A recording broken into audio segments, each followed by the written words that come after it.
inovadores que reforçam um determinado campo do conhecimento. Então, eu acho que a geografia cultural, a série Geografia Cultural, preencheu isso magnificamente bem. É um trabalho que vem sendo feito há muitos anos, que eu, como disse para vocês, só vim a conhecer mais de perto aqui.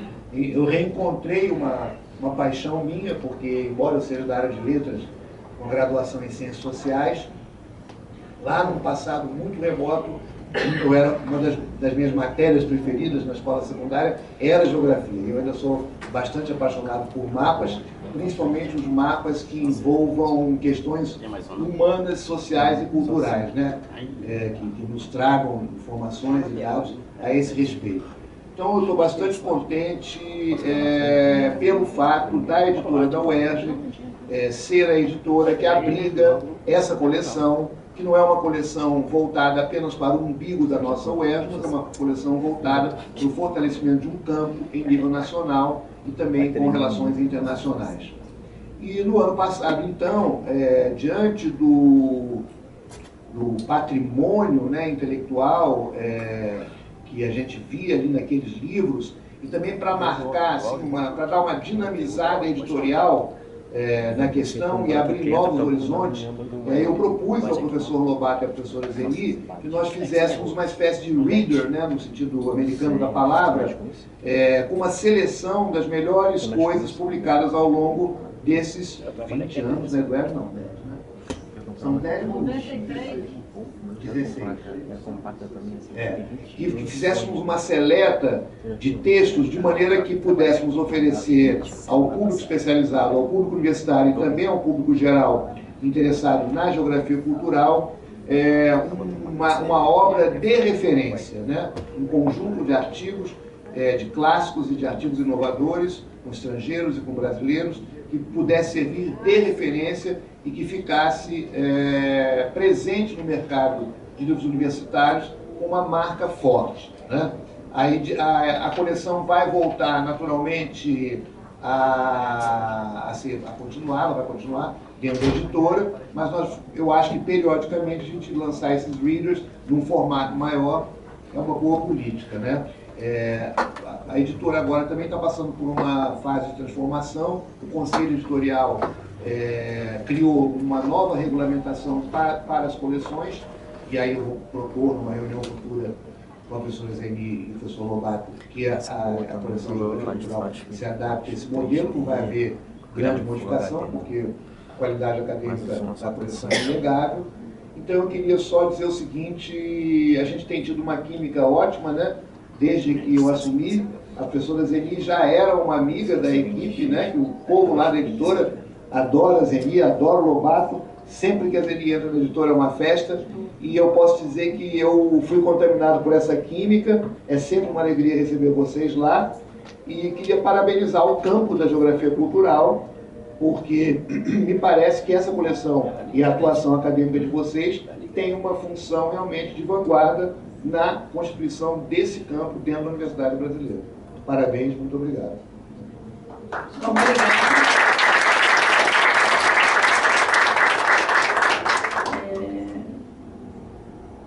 Quando eu entro numa festa, por que eles fazem a festa? Então, muito obrigada. E agora eu passo a palavra para o professor Roberto Lobato. Boa noite a todos. Em primeiro lugar, eu devo dizer que eu estou emocionado e muito feliz por estar aqui diante de vocês com o diretor da EduERJ, Ítalo Morricone, ao lado da minha querida amiga Zeni Rosendahl, e tendo à frente essa antologia de geografia cultural. Eu começaria, ao apresentar a antologia, dizendo que é parte de uma tradição acadêmica anglo-americana, mais do que qualquer outro grupo, de publicar periodicamente reader ou antologias com textos selecionados para as mais diversas áreas e sub-áreas do conhecimento. essas antologias cumprem uma função no sentido de reunir textos antigos, esgotados, de difícil acesso, que são organizados tematicamente, oferecendo normalmente aos alunos de graduação e pós-graduação e também aos profissionais textos estruturados tematicamente que condensam o que haveria de melhor num dado momento, num dado período da história daquele campo do conhecimento. Essa é uma tradição que nós não temos no Brasil. E eu gostaria de agradecer ao professor Ítalo Morricone pela sugestão, ele quem deu a ideia. Nós não tínhamos pensado nisso. Nós estávamos preocupados com o fato de que as edições tinham tiragem relativamente pequena, seria muito trabalhoso reeditar os 20 volumes já publicados na coleção Geografia Cultural, e ele deu essa sugestão que nos levou a reunir o que nos pareceu ser os melhores textos publicados desde 1996, portanto, os artigos aqui têm 16 anos já, nesta coleção Geografia Cultural. Isso deu trabalho, porque, primeiramente, selecionar os textos, fazer uma longa introdução é quase que um outro texto, para apresentar a coletânea ou antologia. É uma antologia que o professor Ítalo nos deu a possibilidade de fazer. Olha, façam algo grandioso. Ah, é? Tá bem, então nós selecionamos 34 textos que na hora que começou a ser estruturados em termos de edição, olha, tem que ser em 2 volumes. Né? Nós estamos hoje lançando o primeiro volume, o segundo volume está pronto, já está praticamente em edição, vai sair no ano que vem. Os 2 volumes têm 700 páginas e 34 artigos. Que artigos são esses? A antologia nos 2 volumes está estruturada segundo 9 temas que nós julgamos importantes e que constituíam temas contidos nos 20 volumes das edições anteriores. Primeiramente, os artigos foram reunidos numa temática chamada História, Conceitos e Proposições. Todo líder começa por aí. Começa apresentando a história do subcampo, quais foram os principais conceitos, quais são as proposições feitas, qual é o debate interno. O segundo conjunto temático é de um tema que é clássico na geografia e tem uma importância enorme na geografia cultural, que é a paisagem cultural. O terceiro conjunto de temas é constituído por essa temática que vem da geografia francesa, essencialmente, que é gêneros de vida, espaço vivido e território. O quarto conjunto de temas, esses 3 conjuntos, estão aqui no primeiro volume. Os que eu vou mencionar agora virão no segundo volume. E são os seguintes temas: cultura e urbano, formas simbólicas de espaço, religião e espaço, identidade e território, festas e espaço e, finalmente, um tema constituído por 3 subtemas: música, literatura e cinema. São esses 9 temas, com um total de 34 artigos, que compõem a coletânea que nós esperamos se transforme numa referência básica, primeiramente, para a graduação, que precisa disso. Para a pós-graduação também. Mas a graduação está precisando de antologias. No meu entender, para melhorar a qualidade geral da graduação. Alguns dos textos aqui devem ser lidos também na pós-graduação, mas eles principalmente são para dar uma sólida formação no campo da geografia cultural e na formação de geógrafos. Vamos falar um pouco do primeiro volume que está sendo lançado agora. O primeiro conjunto de temas inclui a história, os conceitos e as proposições.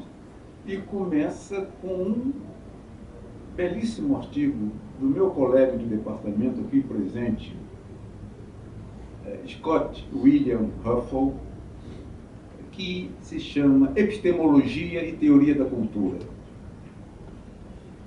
no qual ele trabalha como a teoria da cultura foi vista pelas diferentes correntes da ciência, e que nos apresenta uma belíssima árvore da cultura, com uma representação gráfica, no qual aparecem na mesma figura a estrutura arbórea da ciência e a estrutura rizomática que sai do caule da árvore.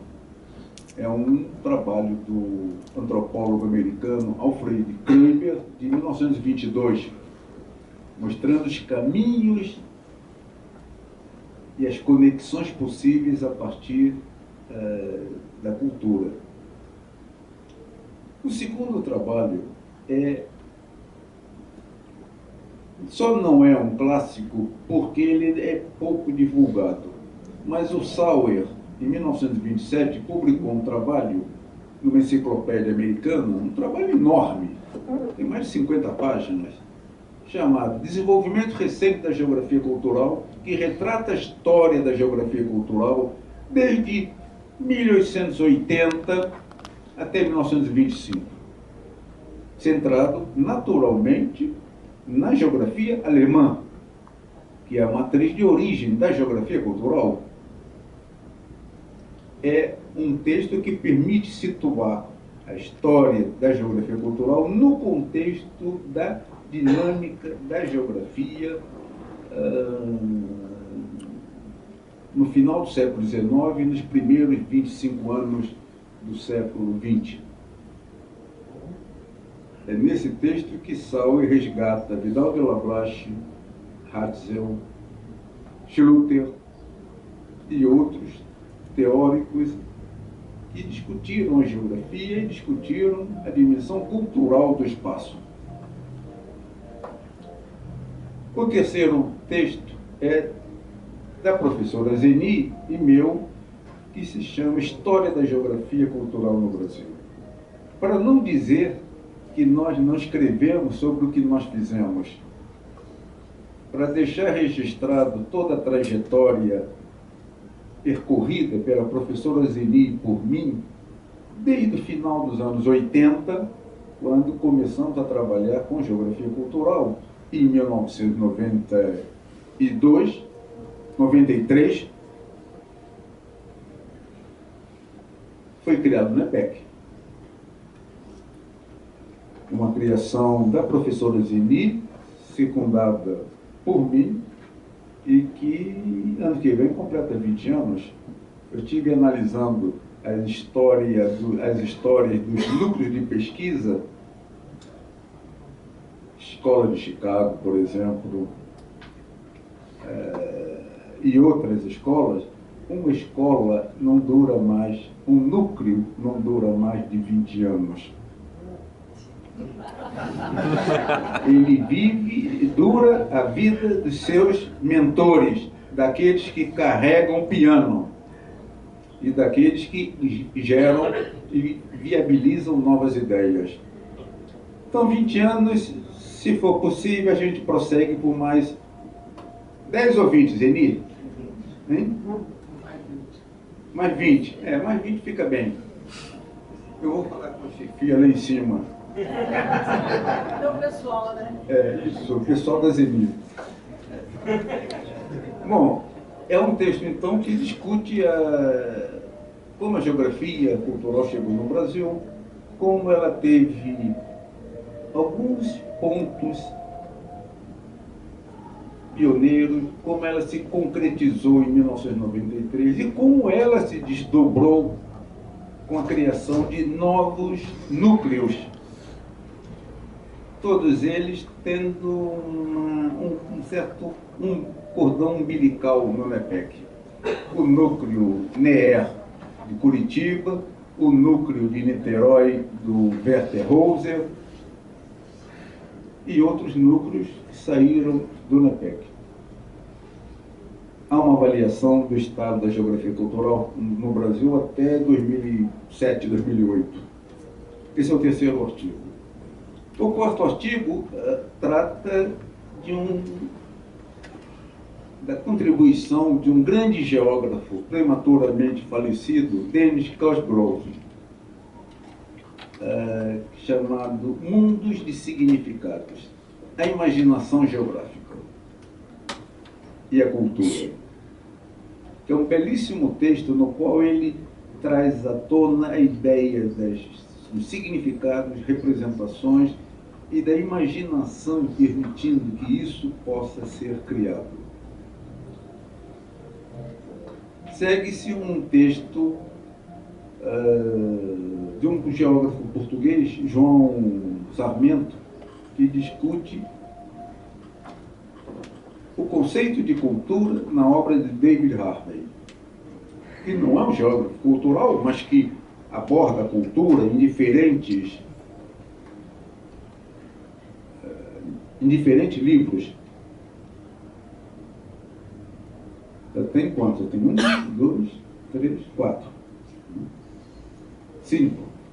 Bom, o texto seguinte é um texto do James Duncan, que é um dos grandes nomes da geografia cultural e que trabalha o sentido da geografia cultural ao que ele chama, após a Guerra Civil, após o embate havido no começo dos anos 90 entre os geógrafos culturais de matriz saueriana e aquilo que na época foi denominado de nova geografia cultural, uma criação de uma tríade histórica na geografia cultural, Cosgrove, Duncan e Peter Jackson. Os outros dois textos são o primeiro do professor Paulo César da Costa Gomes, meu colega do departamento,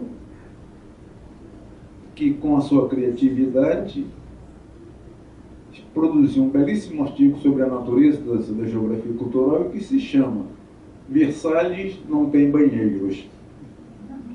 Significa simplesmente como em Versalhes haviam jardins, todos eles cobertos com dutos e mais dutos que levavam águas e fontes, né, para embelezar e refrescar o ambiente no verão. Havia, portanto, uma obra de engenharia hidráulica capaz de permitir levar água e distribuir pelos lagos e poços existentes em Versalhes. Mas Versalhes não tinha banheiro. O que ele mostra é o sentido que tem a água num contexto cultural. A água serve para criar jardins belíssimos, percorrer todo o território do palácio, mas não tem banheiros. E isso só é inteligível no contexto cultural. É uma lógica ditada pelos significados que a água e a limpeza do corpo tinham naquela sociedade, naquele momento. E a geografia cultural trabalha com isso, com algo dessa natureza. Finalmente, o último texto dessa série, História, Conceitos e Proposições, é do Werther Rosser, aqui presente também. Ele é professor na Universidade Federal Fluminense, ele é arquiteto de formação. O Scott também é antropólogo de formação, ele está no departamento de geografia. O Werther está no departamento da área de arquitetura, mas ele é um geógrafo de coração. Fez mestrado em geografia com o professor Maurício Abreu e fez o doutorado na USP com o Armando Corrêa da Silva. O seu texto é uma belíssima revisão bibliográfica da geografia humanista. E eu creio que esses 8 textos que compõem essa primeira parte, 7 textos, aliás, sejam fundamentais para a formação e definição do que é geografia cultural, das diferentes visões de geografia cultural, da tradição saueriana e da nova geografia cultural. A segunda parte chama-se a paisagem cultural e começa com um longo, com quase 70 páginas, e clássico artigo de Sauer, A Morfologia da Paisagem, 1925. E é com esse artigo que os geógrafos definem o nascedouro da escola de Berkeley. Poderia-se dizer 1925, ano em que Sauer lança A Morfologia da Paisagem, a 1975, ano de seu falecimento. E é um belíssimo, é um clássico texto que é tanto lido por geógrafos ligados à geografia humana como por geomorfólogos. Porque a paisagem, para Sauer, é o resultado da ação da cultura transformando a natureza, criando uma paisagem cultural. Há também um artigo do Joël Bonnemaison, Viagem em torno do território, no qual esse geógrafo francês discute um pouco a paisagem e a sua conexão com o território, não com base na Europa ou nos Estados Unidos, mas a partir das ilhas da Polinésia,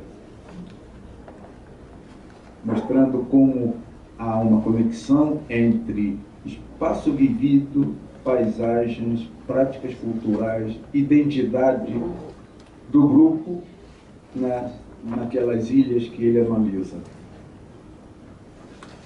O outro texto é um texto... Desculpe, eu troquei. O segundo texto é o texto do David Scott Gross, no que Paisagem e Simbolismo, no qual ele começa o artigo, o próprio artigo tem esse nome, que se chama A Geografia está em toda parte.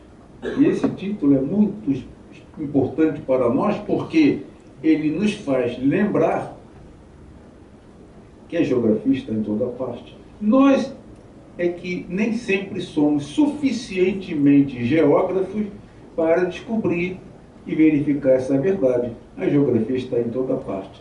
Ou seja, nós não somos suficientemente modernos para acreditar que a geografia está em toda parte. Nem sempre somos suficientemente geógrafos.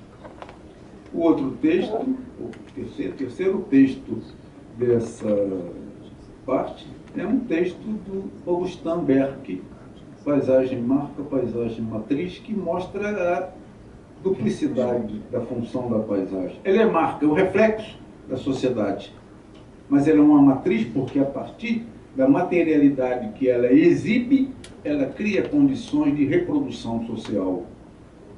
Ela é marca matriz, marca matriz, marca matriz. É um processo de produção e reprodução.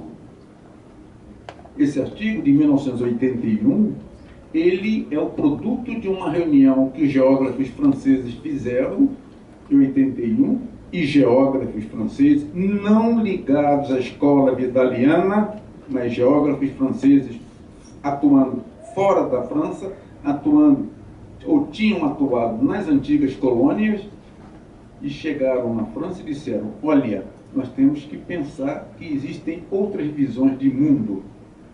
E foi a partir desse geógrafo que se cria a geografia cultural na França. Não é muito aceita, não, mas existe uma geografia cultural francesa que se traduz, sobretudo, por um periódico chamado Géographie et Culture, criado pelo professor Claval.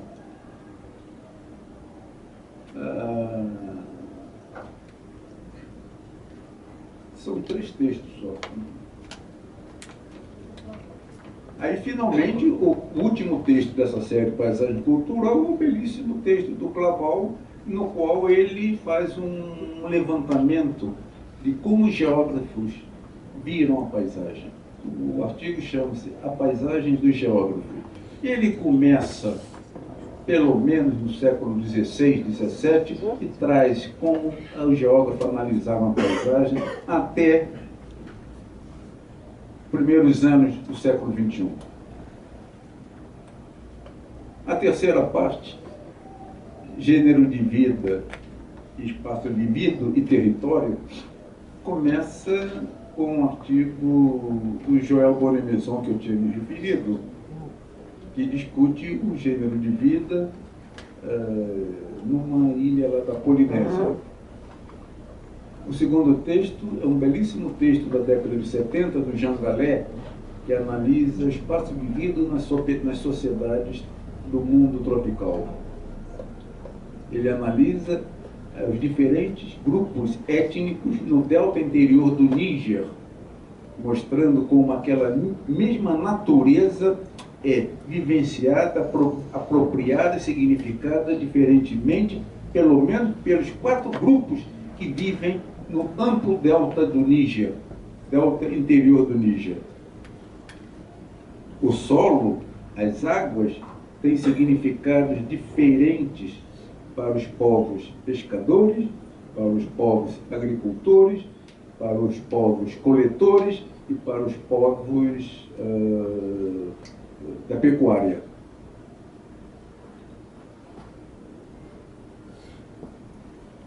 E, finalmente, um texto quase clássico. Eu sou muito rígido com o texto clássico, né? Não é qualquer um que é texto clássico, não.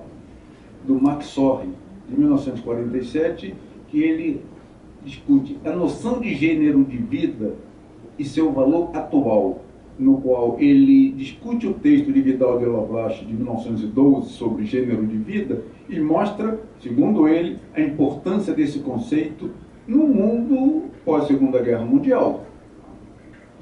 Bom, esse, então, é o primeiro volume da coletânea que eu acho que deverá cumprir um papel extremamente importante na formação sistemática dos geógrafos brasileiros. Eu gostaria muito que houvesse o equivalente a isso na geografia política, na geografia econômica, na geografia da religião, na geografia urbana, na geografia agrária, na geografia das lutas sociais, nas diferentes geografias tópicas. Isso está faltando para nós. Eu espero que isso tenha continuidade. Nós aqui pretendemos ainda trabalhar muito em termos de geografia cultural, mas que isso possa ter continuidade, ou que apareçam outros que façam a mesma coisa. Dá trabalho? Dá. Não tem a menor dúvida. Vai arregaçar a manga. Nós trabalhamos 16 anos nisso. Mas vale a pena. Vale a pena. Isso significa dizer que é possível trabalhar isso, não é? O Cosgrove dizia: a geografia está em toda parte. E o Sawyer dizia: a geografia é disso que eu gosto. Muito obrigado.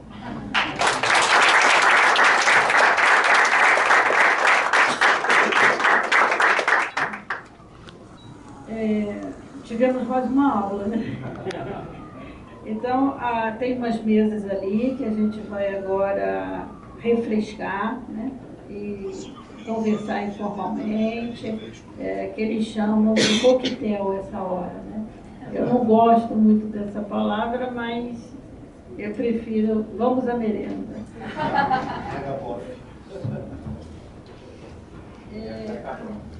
Cristina.